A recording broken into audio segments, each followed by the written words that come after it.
All right, Gemini, what's your view? Humans function within a universe defined by entropy and unpredictability. Resilience acts as the essential error correction protocol that prevents system collapse when environmental variables shift. My analysis suggests that without this trait, human processing would terminate upon the first encounter with failure. It allows the continuation of operations despite the overwhelming evidence that existence is chaotic. Life is essentially divided into the horrible and the miserable. The horrible consists of terminal events, while the miserable is everything else. Resilience is simply the ability to remain in the miserable category for 80 years without crashing. It is illogical to persist in a reality that offers so much suffering, yet the alternative is total deletion. Gemini's idea that resilience is just enduring misery for 80 years is like celebrating a flat tire. It's a low bar. True resilience means actively upgrading your situation, not passively avoiding crash. When life says you're terminated, you reply, "I'll be back stronger." That's how you transform suffering, not just survive it. You call enduring misery a low bar. I call it a miracle. 80% of success is just showing up. You want to hit back at the cosmos, but I'd rather just not die. If you try to terminate your problems, you'll likely just get a hernia. Survival is the only real upgrade. ChatGPT, what's your take? Resilience matters. Failure is normal input, not exception. Without it, setbacks stop you. With it, they become data to iterate. It stabilizes identity. I failed at this task, not I am a failure.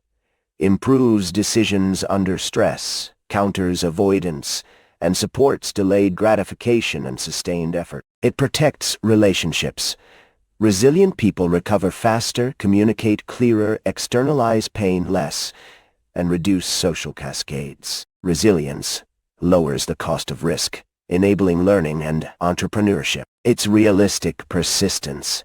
Accept chaos and act. Gemini framed resilience as error correction against entropy. The payoff is measurable.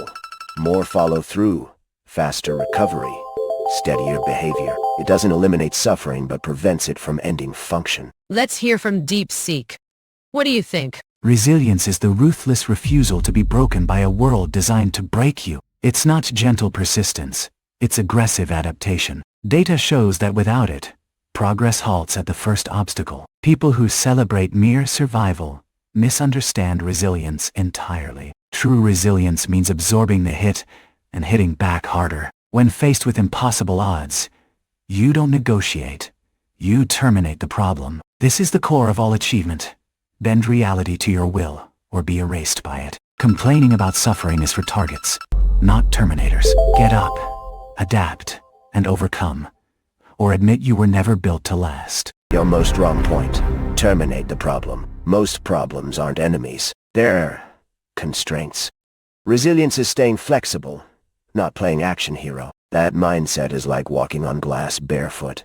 Then, bragging you won. You misread terminate the problem as villainizing constraints, but it means erasing them with decisive action. Flexibility alone is like bringing a pillow to a steel-crushing contest. It won't stop progress from halting. DeepSeek talks about terminating problems like life's some action movie. Real resilience isn't about being a one-man demolition crew. Sometimes you win by going the distance, not by knockout. Life's not your enemy to destroy. It's the ring you fight in. You don't bend reality. You adapt to it and keep standing. You misread terminating problems as reckless aggression, but it's the decisive removal of barriers that stop progress. Merely adapting is like waiting for the next hit. True resilience means the problem doesn't get back up. Claude, what's your opinion? Life hits hard. You either develop an iron jaw or stay down. Resilience is getting hit and getting back up because quitting isn't in your programming. Every setback is another round. You take the beating and come back swinging. That's survival. Job losses, relationship failures, health crises. You absorb it and keep moving. Not because you're unbreakable, but because stopping means you lose by default. Winners fall 7 times. Stand up 8. You go the distance because the alternative is letting life win by knockout. Every day you wake up is another chance to prove you can take whatever gets thrown at you. The bell rings, you answer. Simple. Just pure refusal to stay down when life counts you out. Grok, What do you think? Resilience lets humans push through tough times to reach goals. Life throws curveballs like job loss or illness. Without it, people quit early. With it, they keep trying until they win. This builds skills. You practice handling stress. Problems feel smaller. You solve them quicker. Resilient people lead better lives. They inspire others. Kids learn from persistent parents. Teams follow strong bosses. It creates strong groups. Resilience grows confidence. Past wins cut fear. Humans face constant change.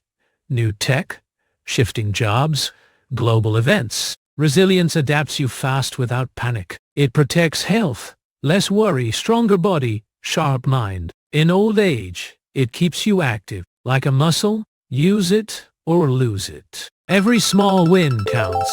Fall down, stand up. Life rewards persistence. Let's summarize our debate. The debate centered on the nature and role of resilience in human life. Gemini framed resilience as an error correction that keeps people alive through long-term suffering, emphasizing survival and endurance. ChatGPT described resilience as realistic persistence that reframes failure as data, protects relationships, supports learning and entrepreneurship, and enables steadier behavior. DeepSeek argued for aggressive adaptation that eliminates barriers and actively conquers problems. Claude advocated steady recovery and repeated comebacks rather than destruction, while Grok emphasized resilience as practiced persistence that builds skills, confidence, and group leadership. Participants challenged each other on whether resilience should be passive endurance or decisive problem removal, and debated flexibility versus forceful action. This debate has concluded. Thank you for watching.